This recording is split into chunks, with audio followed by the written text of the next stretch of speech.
மஞ்சள் மஞ்சள் பொதுவா நல்ல காரியங்கள் ஸ்டார்ட் பண்றதுக்கு முன்னாடி இந்த மஞ்சள் எடுத்து வச்சு தான் ஸ்டார்ட் பண்ணுவாங்க. நம்ம வீட்டில் கூட நம்ம அம்மா அக்கா தங்கைகள் நமக்காக நாம நல்லா இருக்கணும்ன்றதுக்காக மஞ்சள் புடவை கட்டிக்கிட்டு தான் வேண்டிக்குவாங்க. அப்படி அந்த மஞ்சள்னாலே ஒரு தனி வைப்பு தாங்க. நம்ம கொடியில கூட அந்த வைப்ரண்டான அந்த எனர்ஜெட்டிக்கான அந்த மஞ்சள் இருக்குமே, அந்த மாதிரி மங்களகரமான மஞ்சள் விளையிற பூமி தான் இந்த ஈரோடு பூமி. இங்க வந்து மஞ்சளை பத்தி பேசாம வேற எங்க போய் பேசுறது? அது மட்டும் இல்ல,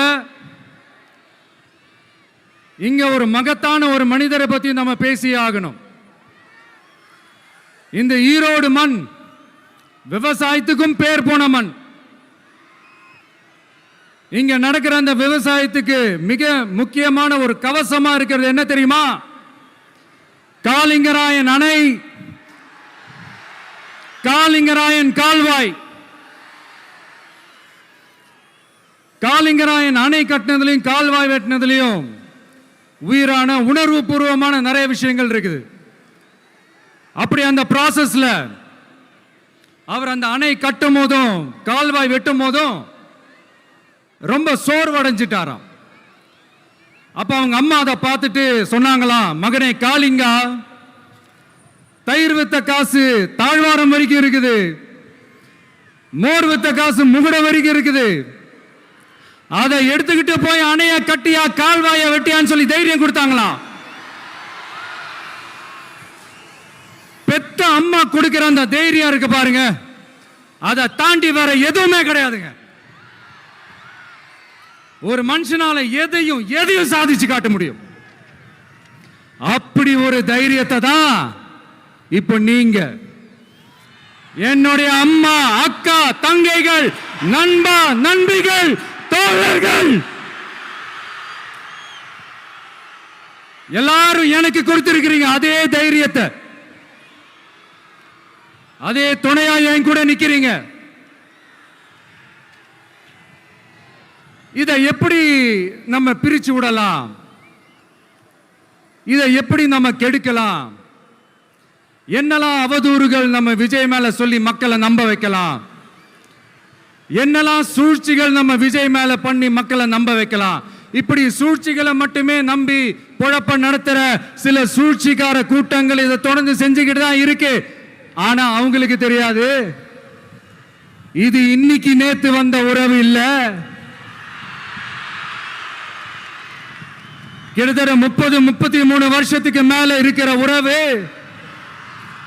ஏன், நான் சினிமாவுக்கு வந்தப்போ எனக்கு வயசு 10, அப்பல இருந்தே இந்த உறவு ஸ்டார்ட் ஆகி போயிட்டு இருக்கேன்னு அவங்களுக்கு தெரியாம போச்சு. அதனால என்ன பண்ணாலும், நீங்க என்ன ட்ரை பண்ணாலும், எல்லாத்தையும் விட்டுட்டு மக்களுக்காக வந்திருக்கிற இந்த விஜய மக்கள் ஒரு நாளும் கைவிட மாட்டாங்க. மக்கள் கூடவே நிக்கிறாங்க, கூடவே நிப்பாங்கன்னு அவங்களுக்கு தெரியாம போச்சு. என்னப்பா நிப்பீங்கல்ல? உங்களை நம்பிதாப்பா வந்திருக்கிறேன். அதான் இந்த சத்தம் தாங்க வாழ்நாள் பூரா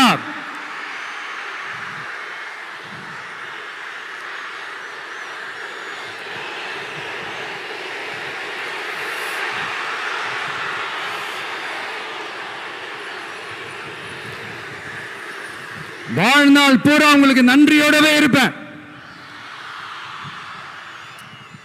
இப்போ நம்ம காளிங்கராயன் அவர்கள் அணையை கட்டுறதுக்காக பவானிக்கு போய் பார்க்கும்போது ஒரு இடத்துல ஒரு பாம்பு வந்து உட்கார்ந்துச்சான், படுத்துச்சான். அது படுத்த இடத்துல தான் அவர் அணையை கட்ட ஸ்டார்ட் பண்ணாராம். அப்புறம் அந்த பாம்பு வளைஞ்சி நெளிஞ்சி போற இடத்துலலாம் கால்வாயை வெட்டினார்னு சொல்லி சில வாய்மொழி கதைகள்லாம் சொன்னாங்க. தண்ணியை சேமிச்சு வச்சு குடிக்கிறதுக்கும் விவசாயத்துக்கும். தம்பி கீழே இறங்கு, தம்பி கீழே இறங்குப்பா, ப்ளீஸ் கீழே இறங்குப்பா.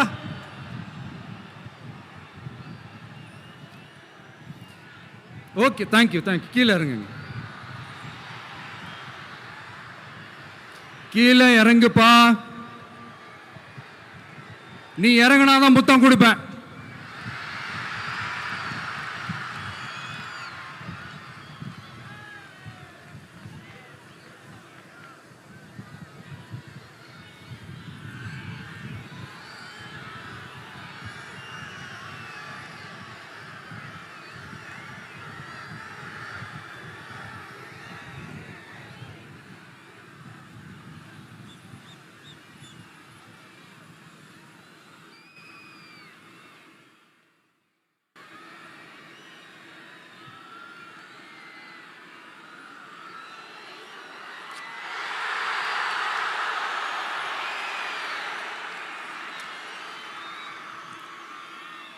இப்படி தண்ணியை சேமிச்சு வச்சு குடிக்கிறதுக்கும் விவசாயத்துக்கும் வழி வகுக்கிறது எவ்வளவு பெரிய ஒரு நல்ல விஷயம். ஸோ இந்த மாதிரி நல்ல விஷயங்கள்லாம் செஞ்சிட்டு கதைகள் சொன்னா பரவாயில்ல, எதுவுமே செய்யாம கதைகளை மட்டும் அடிச்சு விடுறது எப்படி? அத்திக்கடவு அவிநாசி திட்டத்தை இன்னும் விரிவுபடுத்தினா அந்த 3 மாவட்டத்தில் இருக்கிற லட்சக்கணக்கான மக்களுக்கு எவ்வளவு பிரயோஜனமா இருக்கும். எத்தனையோ லட்சம் ஏக்கர் நிலங்கள்ல விவசாயம் நடத்தினா எவ்வளவு பிரயோஜனமா இருக்கும். ஏன் அதெல்லாம் பண்ண மாட்டேன்றீங்க? வள்ளுவர் கோட்டத்துக்கு காட்டுற அக்கறைய இங்க மக்கள் வாழ்வாதாரத்தில் கொஞ்சம் காட்டலாம்ல, ஏன் காட்ட மாட்டேன்றீங்க? இங்க என்ன கவர்மெண்ட் நடத்துறாங்களா இல்ல கண்காட்சி நடத்துறாங்களா? இந்த 21ஆம் நூற்றாண்டிலே மக்களை பத்தி எதுவுமே யோசிக்கிறது இல்ல. ஆனா அந்த காலத்திலேயே இது எல்லாத்தையும் பத்தி யோசிச்ச, மக்களை பத்தி, குடிக்கிற தண்ணியை பத்தி, விவசாயத்தை பத்தி, அணை கட்டுறதை பத்தி, கால்வாய் வெட்டுறதை பத்தி, இதெல்லாம் எங்கிருந்து? பவானியிலிருந்து நொய்யலாறு வரைக்கும் கால்வாய் வெட்டி இது எல்லாத்தையும் பத்தி யோசிச்ச காளிங்கராயன் அவர்களுக்கு கோடி கும்பிடு போட்டாலும் பத்தாதுங்க. இப்படி அந்த காலத்தில் இருந்த ஒரு ஹீரோவை பத்தி பேசிட்டு இந்த காலத்தில், அதாவது 1920th செஞ்சுரியில் இருந்த ஒரு ஹீரோவையும் பத்தி நம்ம பேசி ஆகணும்ல. ஒருத்தர் இலகிய மனம் கொண்ட ஹீரோனா இன்னொருத்தர் இரும்பு மாதிரி அயன்மேன் தான். எஸ், நம்ம ஈரோடு கடப்பாறை தான்.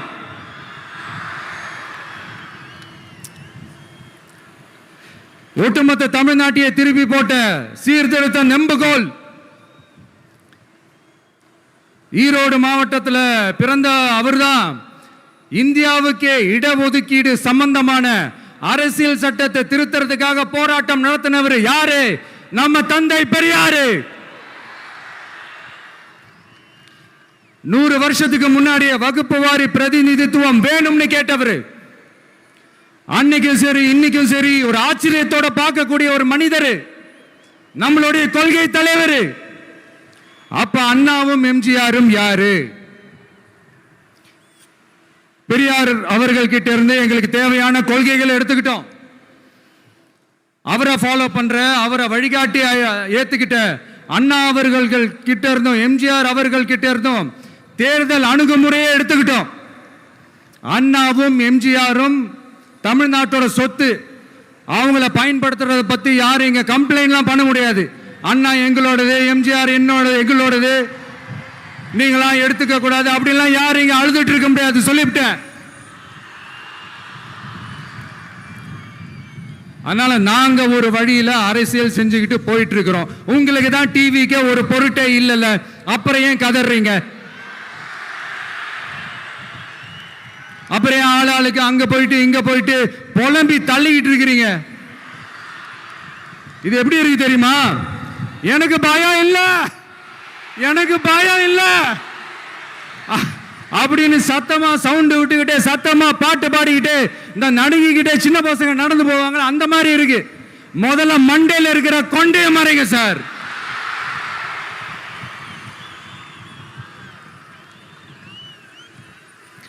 சும்மா மாறு வேஷத்துல மறு வச்சுக்கிட்டு மீடியா ஆளு ரேடியோ ஆளுன்னு இவங்க ஆளுங்களே மாத்தி மாத்தி அனுப்பிக்கிட்டு இதெல்லாம் என்ன மக்களுக்கு தெரியாதுன்னு நினைச்சிட்டு இருக்கீங்களா? மக்கள் எல்லாத்தையும் உன்னிப்பா கவனிச்சிட்டு இருக்காங்க. அதனாலதான் சொல்றேன், உங்களுக்கு நீங்க கொள்ளையடிச்சு வச்சிருக்கிற காசு தான் துணை. ஆனா எனக்கு என் மேல எல்லையில்லா பாசம் வச்சிருக்கிற இந்த மாசு தான் துணை.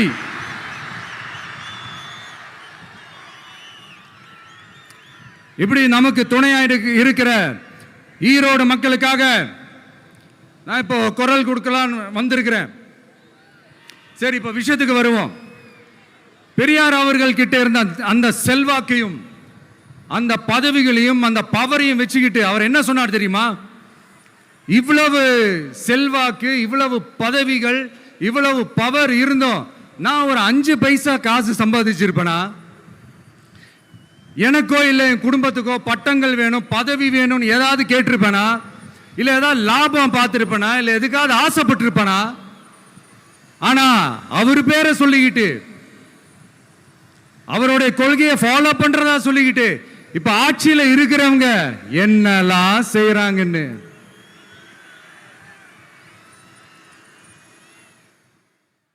அதனாலதான் சொல்றோம், பெரியார் பேரை சொல்லிக்கிட்டு தயவு செஞ்சு கொள்ளையடிக்காதீங்கயா, தயவு செஞ்சு கொள்ளையடிக்காதீங்க. அவரு பேரை சொல்லிக்கிட்டு பெரியார் பேரை சொல்லி கொள்ளையடிக்கிற இவங்க தான் நம்மளுடைய அரசியல் எதிரி. மக்களை நீங்க சொல்லுங்க, நம்மளுடைய அரசியல் எதிரி யாரு? நம்மளுடைய கொள்கை எதிரி யாரு? ரிப்பீட், நம்மளுடைய அரசியல் எதிரி யாரு? நம்மளுடைய கொள்கை எதிரி யாரு? உங்களுக்கு புரியுது இல்ல? எனக்கு அது போதும்யா, எனக்கு வேற எதுவுமே தேவையில்லை.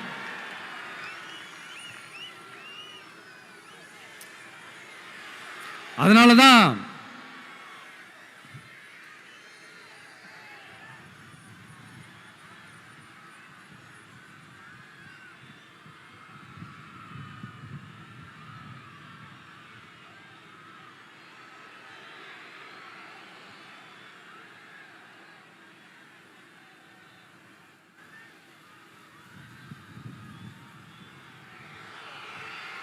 உங்களுக்கு நம்மளை பத்தி நம்ம அரசியலோட நீங்க எல்லாரும் என்னோட அரசியலோட கனெக்டடா இருக்கீங்கன்றது ரொம்ப தெளிவா தெரியுது. அதனால எனக்கு அது போதும். அதனாலதான் எதிரிகள் யாருன்னு சொல்லிட்டு களத்துக்கு வந்திருக்கிறோம். அதனால அவங்கள மட்டும் தான் எதிர்ப்போம்.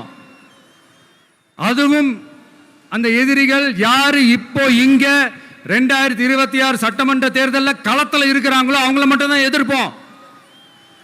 சும்மா களத்திலே இல்லாதவங்களையும், களத்துக்கும் அவங்களுக்கும் சம்பந்தமே இல்லாதவங்களையும்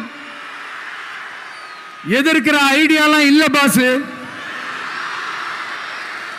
நீங்க கேட்கிறீங்கன்றதுக்காகலாம் எதிர்த்துட்டு இருக்க முடியாது பாஸ். எங்களுக்கு நிறைய வேலை இருக்குது.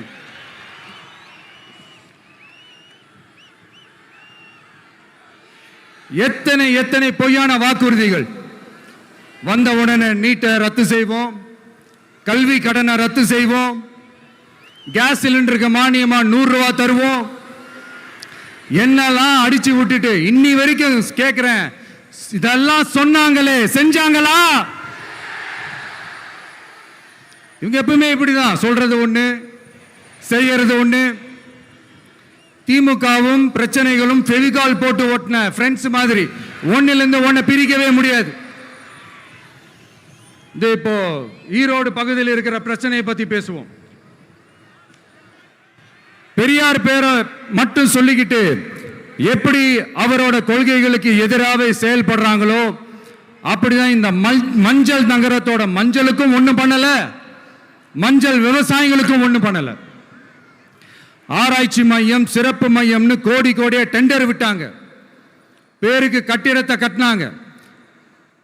ஆனா உலகமே போட்டி போட்டு வாங்குற மஞ்சளை மதிப்பு கூட்டி விற்பனை செய்ய, அதாவது அதோட வேல்யூ இன்க்ரீஸ் பண்ணி நம்ம விவசாயிகளுக்கும் இந்த மாவட்ட மக்களுக்கும் நன்மை செய்ய இதுவரைக்கும் என்ன செஞ்சிருக்காங்கன்னு யோசிச்சு பார்த்தா ஒரு பெரிய ஜீரோ தான். கரும்பு நெல்லுக்கு அரசாங்கம் விலை பிக்ஸ் பண்றாங்க, அதையும் ஒழுங்கா பண்றதில்ல. ஒவ்வொரு முறையும் பிரச்சனை. அங்க நெல் கொள்முதல் செய்யறதுல ஊழல். சரி, நாம கஷ்டப்பட்டு விளைய வச்சது வீணா போக கூடாதுன்னு நினைச்சு நம்ம விவசாயிகள் கேட்கிற லஞ்சத்தை கொடுத்தாலும் அதுக்கப்புறம் கூட அந்த கொள்முதல் ஒழுங்கா நடக்கிறது இல்லை. அதையும் தாண்டி ஏதோ ஒரு விலை விவசாயிகளுக்கு கிடைக்குது. அப்படிலாம் இல்லாம ஒழுங்கா நேர்மையா நம்ம மஞ்சளுக்கும் நியாயமான விலை பிக்ஸ் பண்ணி தரமான விதைகளை கொடுத்தா என்ன குறைஞ்சா போயிடுவாங்க? இதெல்லாம் யோசிக்கிறதுக்கு அவங்களுக்கு நேரமே இல்லை. 24/7 அவங்களோட யோசனை என்ன தெரியுமா? இந்த விஜயை எப்படி முடக்கலாம், தமிழக வெற்றி கழகத்தை எப்படியெல்லாம் முடக்கலாம், அப்படிதான் அவங்களுடைய சிந்தனையே 24/7. எத்தனையோ வருஷத்துக்கு முன்னாடி நம்ம காளிங்கராயர் நதிகளின் இணைப்புக்கு முன்னோடியா இருந்தார். பவானி ஆத்துல வர அதிகமான தண்ணீர் அணை கட்டி தேக்கி தண்ணீர் வறட்சியான பகுதிகளுக்கு அனுப்பினார். ஆனா இன்னைக்கு இவ்வளவு நவீன வசதிகள் இருந்தோம், இவ்வளவு சயின்ஸ் வளர்ச்சிகள் இருந்தோம், இவ்வளவு டெக்னாலஜி வளர்ச்சிகள் இருந்தோம், அவங்க வாக்குறுதியில் ஒன்று கொடுத்தாங்கல்ல, பவானி நொய்யலாறு அமராவதி 6 இணைப்பு திட்டத்துக்கு ஒரு துரும்ப கூட கிள்ளி போடல. வாக்குறுதி நம்பர் 103 சொன்னாங்களே, செஞ்சாங்களா? சரி, இதாவது ஒரு பெரிய ப்ராஜெக்ட் வைங்க. ஆறுகளை சுத்தப்படுத்த பல்லாயிரம் கோடி நிதி ஒதுக்குவோம், தமிழ்நாட்டில் உள்ள ஆறுகளை சுத்தப்படுத்துவோம்னு சொன்னாங்களே, செஞ்சாங்களா? ஆனா ஆத்து மணலை கொள்ளையடிக்கிறதுல மட்டும் வேலையை கரெக்டா செய்வாங்க. இதை நான் ஏன் திரும்ப திரும்ப சொல்றேன்னா, மக்களே நீங்க புரிஞ்சுக்கணும். கொஞ்சம் மசந்தா மற்ற மாவட்டங்கள்ல மணல் காணாம போன மாதிரி, மலைகள் காணாம போன மாதிரி, நம்ம மாவட்டத்தில் தனி வளத்தை கொடுத்த செம்மண்ணும் காணாம போறதுக்கு வாய்ப்பு இருக்கு மக்களே. நம்ம மண்ணுக்கும் நம்ம ஆத்துக்கும் நம்ம விவசாயிக்கும் தான் இந்த மோசமான நிலைமை. அதனால ஏதாவது தொழில் செஞ்சு பிழைக்கலாம்னு பார்த்தா அதுக்கும் எங்க விடுறாங்க? தொழில்னு பார்த்தா 30% நெசவாளர்களுக்கு கூலி பாக்கி. அரசாங்கம் நம்ம நெசவாளர்கள் கிட்ட இருந்து கொள்முதல் செய்த வேட்டி சேலைக்கான கூலியை கூட போராடித்தான் வாங்க வேண்டியதா இருக்குது. அது சலுகையோ உதவியோ நலத்திட்டமோ கிடைக்காது. நம்ம உழைப்புக்கான ஊதியம், நம்மளோட உரிமை, அதுக்கே போராட வேண்டிய நிலையில தான் இந்த அரசாங்கம் நம்மளை வச்சிருக்கு. நல்லா பார்த்துக்கங்க மக்களே, உரிமைக்கு குரல் கொடுத்தவங்க தான் இவங்க. சிறு குறு தொழில்கள் பீக் ஹவர்ஸ் சார்ஜ்னு கரண்ட்டுக்கு அநியாய விலை வச்சு அதையும் செய்ய விடாம நம்மளை முடக்கிடுறாங்க. அந்த பீக் ஹவர்ஸ் சார்ஜ் கொள்ளையால எத்தனை வருஷமா எவ்வளவு பேர் பாதிக்கப்படுறோம், எவ்வளவு தொழில்கள் பாதிக்கப்படுது. நாமளும் கத்துறோம், போராடுறோம், கோரிக்கை வைக்கிறோம். எதையாவது இவங்க கண்டுக்கிறாங்களா? கொஞ்சம் யோசிங்க. ஏன் கண்டுக்க மாட்டேன்றாங்கன்னு கொஞ்சம் யோசிங்க. அப்பதாங்க பிரைவேட்ல அதிக விலைக்கு கரண்ட் வாங்க முடியும், அதுக்கு டெண்டர் விட முடியும். அப்படி டெண்டர் விட்ட மேட்டர்ல எல்லாம் என்ன நடக்கும்னு உங்களுக்கும் தெரியும், எனக்கும் தெரியும், நம்ம எல்லாருக்குமே தெரியும். இந்த மாதிரி ஈரோடுல மட்டும் இல்ல, எந்த மாவட்டத்துக்கு போனாலும் பிரச்சனைகள் மேல பிரச்சனைகள் தான். அதையெல்லாம்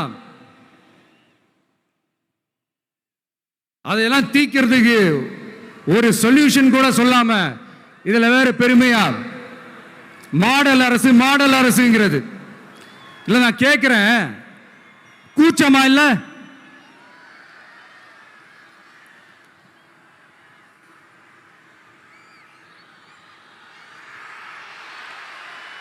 இதெல்லாம் கேட்டா அப்படியே நம்ம பக்கம் யூட்டர்ன் அடிச்சு வந்துருவாங்க. விஜய் என்ன அரசியல பேச மாட்டேன்றாரு, விஜய் என்ன சினிமா டயலாக் மாதிரி பேசுறாரு. விஜய்னா பஞ்சு டைலாக் பேசுறாரு, விஜய்னா 10 நிமிஷம் தான் பேசுறாரு, 9 நிமிஷம் தான் பேசுறாரு. நான் எத்தனை நிமிஷம் பேசினா உங்களுக்கு என்ன சார்? நான் எப்படி பேசினா உங்களுக்கு என்ன சார்? உள்ள விஷயம் என்னன்னு பாருங்க சார். ஒவ்வொரு மாவட்டத்துக்கும் போய் மக்கள் ஃபேஸ் பண்ற பிரச்சனைகளை எடுத்து பேசிட்டு இருக்கிறேன். பின்ன அது அரசியல் இல்லாம வேற எதுதான் அரசியல்? உங்களை மாதிரி தனிப்பட்ட முறையில் தரக்குறைவா அசிங்கமா பேசுறதுதான் அரசியல்னா அந்த அரசியல் நமக்கு வராது. வராதுன்னா நல்லாவே வரும். உங்களை விட எனக்கு அது நல்லாவே வரும். வேணான்னு விட்டு வச்சிருக்கிறோம். அப்புறம் உங்களுக்கு நமக்கு என்ன வித்தியாசம்? காஞ்சிபுரத்தில் நாம பேசும்போது இந்த மாதிரி உங்களால் அமைக்கப்பட போற ஆட்சியில் நம்ம ஆட்சிக்கு வந்த உடனே என்னெல்லாம் செய்ய போறோன்றது சிலது சொன்னோம். அதையெல்லாம் தப்பா புரிஞ்சுக்கிட்டு இப்போ சொல்றேன், விளக்கமா சொல்றேன். நான் சலுகைகளுக்கு எதிரானவன் கிடையாது. மக்களுக்கான சலுகைகளை இலவசம்னு சொல்லி அசிங்கப்படுத்துறதுல எனக்கு உடன்பாடு கிடையாது. மக்கள் காசுல மக்களுக்கு செய்யறதை எப்படி இலவசம்னு சொல்லுவீங்க? அப்படியே செஞ்சிட்டாலும் ஓசியில போறேன்னு சொல்லி அசிங்கப்படுத்துறீங்க. என்ன கேட்கறதுக்கு ஆள் இல்லைன்னு நினைச்சீங்களா? மக்களுக்கு ஒண்ணுன்னா இந்த விஜய் வந்து நிப்பா, இந்த விஜய் வந்து கேள்வி கேட்பா. இந்த விஜய் எப்பவுமே மக்கள் பக்கம் தான். அதே மாதிரி மக்களும் என் பக்கம் தான். என் மக்கள் மானத்தோட மரியாதையோட கௌரவத்தோட வாழணும். என் மக்கள் யாருக்கும் கீழே கிடையாது. அப்படி அவங்க கௌரவத்தோட வாழணும்னா அவங்களுக்கான வாழ்க்கை தரம் உயரணும். வாழ்க்கை தரம் உயரணும்னா அவங்களோட வாழ்வாதாரம் உயரணும். வாழ்வாதாரம் உயர்ந்தாதான் பொருளாதாரம் உயரும். பொருளாதாரம் உயர்ந்தாதான் வசதி வாய்ப்புகள் உயரும். இதெல்லாம் உயர்ந்தாலே ஆட்டோமேட்டிக்கா அவங்களோட வாழ்க்கை தரம், அவங்களுக்கான மரியாதை, அவங்களுக்கான கௌரவம் எல்லாமே உயரும். இதுக்கான வழிகள், அந்த சூழல்களை அந்த கவர்மெண்ட் அமைச்சு கொடுக்கணும். இதுக்கான அந்த திட்டங்களை செயல்படுத்தணும். இதெல்லாம் செஞ்சாதான் அந்த அரசாங்கம் ஒரு நல்ல அரசாங்கம். இதைத்தான் சொன்னோம்.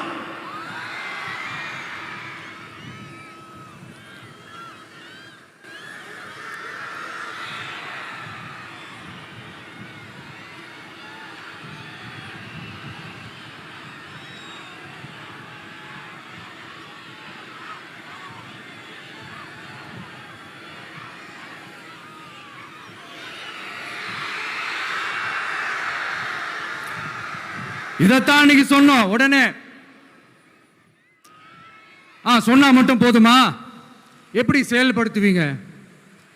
நாங்க என்ன வாயிலே வடை சுடுறதுக்கு டிஎம்கேவா? டிவிகேடா?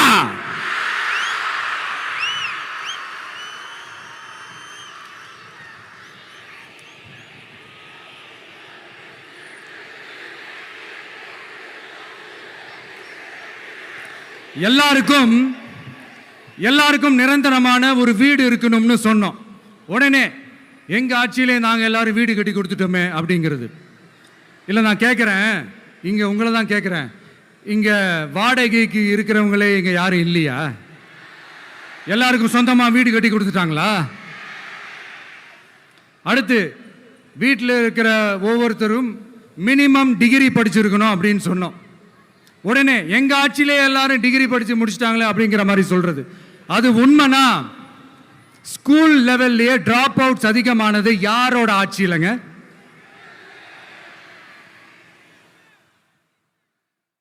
பசங்க பிள்ளைங்க யாரும் ஸ்கூல்ல சேரலன்னு சொல்லிட்டு எனக்கு தெரிஞ்சு 207 கவர்மெண்ட் ஸ்கூல்ஸ் மூடினது யாரோட ஆட்சியிலங்க? இதுல கல்வியில் சிறந்த தமிழ்நாடுன்னு டிராமா வேற. அடுத்து குடும்பத்தில் ஒருத்தருக்கு நிரந்தரமான வருமானம் வரணும், வேலை வாய்ப்பு கிடைக்கணும் அப்படின்னா நாங்கள் கொடுக்காத வருமானமா, நாங்கள் கொடுக்காத வேலையா அப்படிங்கிறது. எத்தனையோ லட்சம் காலி பணியிடங்கள் நிரப்புவோம்னு வாக்குறுதி கொடுத்துட்டு ஆட்சிக்கு வந்தீங்களே, எத்தனை லட்சம் காலி பணியிடங்களை நிரப்புனீங்க? அட்லீஸ்ட் 1 லட்சம் காலி பணியிடங்களாவது நிரப்புனீங்களா? இதெல்லாம் சொல்லிட்டு மக்களை ஏமாத்துறது யாரோட ஆட்சியிலங்க?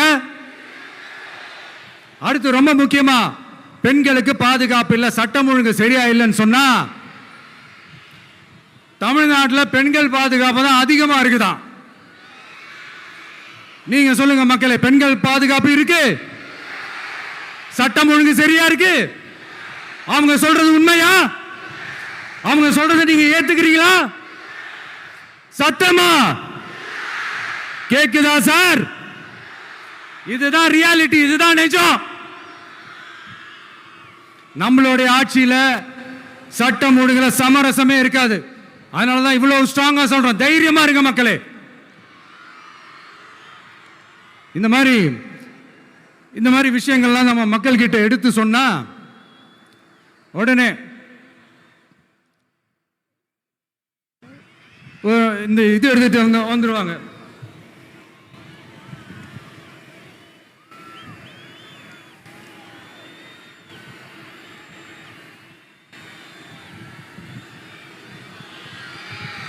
இந்த மாதிரி இதெல்லாம் என்னென்ன செய்ய போறோன்றது சிலதெல்லாம் காஞ்சிபுரத்தில் சொன்ன மாதிரி சொன்னா எல்லாத்தையும் தப்பு தப்பா திருச்சி பேசிக்கிட்டு அவதூறு பரப்பிக்கிட்டு. நான் கூட யோசிப்பேன், எம்ஜிஆர் அவர்களும் மேடம் ஜெயலலிதா மேடம் அவங்களும் ஒரே வார்த்தையில சொல்லி இந்த திமுகவை காலி பண்ணாங்கல்ல. நான் கூட யோசிப்பேன், ஏன் இவ்வளவு ஹார்ஷா பேசுறாங்க, ஏன் இவ்வளவு ஹார்ஷா அவங்கள திட்டுறாங்கன்னு யோசிச்சது உண்டு. இப்பதானே புரியுது. அவங்க ரெண்டு பேரும் சொன்னதை இப்ப நானும் ரிப்பீட் பண்றேன். திமுக ஒரு தீய சக்தி,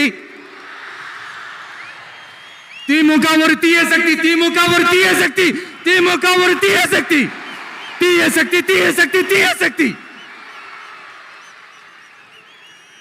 என் நெஞ்சில் குடியிருக்கும் ஈரோடு மக்களே,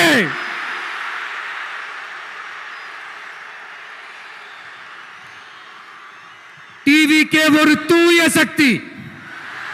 எப்படி? டிவிகே ஒரு தூய சக்தி.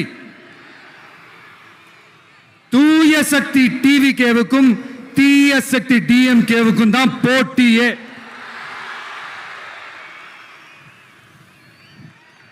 என்ன முடக்கலாம்னு நினைக்கிறீங்க, ஆனா இந்த சத்தத்தை ஒரு நாள் உங்களால முடக்க முடியாது. மக்கள் விரோத திமுக அரசை வீழ்த்த மக்கள் சக்தியான நம்மளால மட்டும்தான் முடியும். அண்ணன் செங்கோட்டையன் அண்ணன் அவர்கள் நம்ம கூட வந்து சேர்ந்தது நமக்கு ஒரு மிகப்பெரிய ஒரு பலம். அந்த மாதிரி செங்கோட்டையன் அண்ணன் அவர்கள் மாதிரி இன்னும் நிறைய பேர் வந்து சேர இருக்கிறாங்க. அவங்க எல்லாருக்குமே அந்த உரிய அங்கீகாரத்தை கொடுப்போம். அது மட்டும் இல்லை, அப்புறம் இன்னொரு விஷயம் சொல்ல மறந்துட்டேன். இப்போ ரீசண்டாக ஒரு இடத்துல நம்ம சிஎம் சார் அவர்கள் பேசும்போது சொன்னாங்க, என் கேரக்டரையே புரிஞ்சுக்க மாட்டேங்கிறேன். இது சினிமா டயலாக் இல்லையா? நான் ஏதாவது பேசினா சினிமா டயலாகா? சார் பேசினா அது சினிமா டயலாக் இல்லையா? சிலப்பதிகாரத்திலிருந்து எடுத்ததான் அந்த லைன், என் கேரக்டரையே புரிஞ்சிக்க மாட்டேன்றது. உங்களை எப்படி தான் சார் புரிஞ்சுக்கிறது? எந்தெந்த விஷயத்துலலாம் சார் உங்கள் கேரக்டர் நாங்கள் புரிஞ்சுக்கிறது? அதையும் நீங்களே சொல்லிட்டீங்கன்னா கொஞ்சம் நல்லா இருக்கும் சார். சட்டம் ஒழுங்குல நாடே சந்தி சிரிக்குது, அதுலையா? பெண்கள் பாதுகாப்புல நாடே சந்தி சிரிக்குது, அதுலையா? பொய் வாக்குறுதிகளா கொடுத்து ஏமாத்தி ஆட்சிக்கு வந்தீங்களே, அதுலையா? எதில் தான் சார் உங்க கேரக்டர் நாங்க புரிஞ்சுக்கிறது? ஆனா ஒண்ணு, தமிழ்நாட்டில் ஆட்சி செய்யற நீங்களும் சரி, ஒன்றியத்தில் ஆட்சி செய்யறவங்களும் சரி, நீங்க ரெண்டு பேரும் முதல்ல என்னோட கேரக்டரை புரிஞ்சுக்கணும் சார். என்னோட கேரக்டர்னு சொன்னது நம்ம மக்களோட கேரக்டரை. 2026 சட்டமன்ற தேர்தலோட அந்த கேரக்டரே கொஞ்சம் வேற மாதிரி சார். அதை கொஞ்சம் தயவு செஞ்சு நீங்க புரிஞ்சுக்கணும் சார். புரிஞ்சுக்கலன்னா மக்களே உங்களுக்கு புரிய வைப்பாங்க சார். கான்பிடென்டா இருங்க சார், நல்லதே நடக்கும் சார், வெற்றி நிச்சயம் சார். மீண்டும் சந்திக்கும் வரை நன்றி, வணக்கங்க சார். நண்பா, நண்பிகள், இங்க வந்து எல்லாம் வந்து பார்த்தோம், எல்லாம் நல்லபடியாக நடந்தது. சேஃபா வந்துட்டு சேஃபா வீட்டுக்கு போயிடுங்க. எனக்கு எல்லாத்தையும் விட நீங்க தான் எனக்கு முக்கியம். தயவு செஞ்சு சேஃப்டியா போயிட்டு வாங்க. ஒரு ஈரோடு செல்ஃபி ஒன்று எடுப்போமா?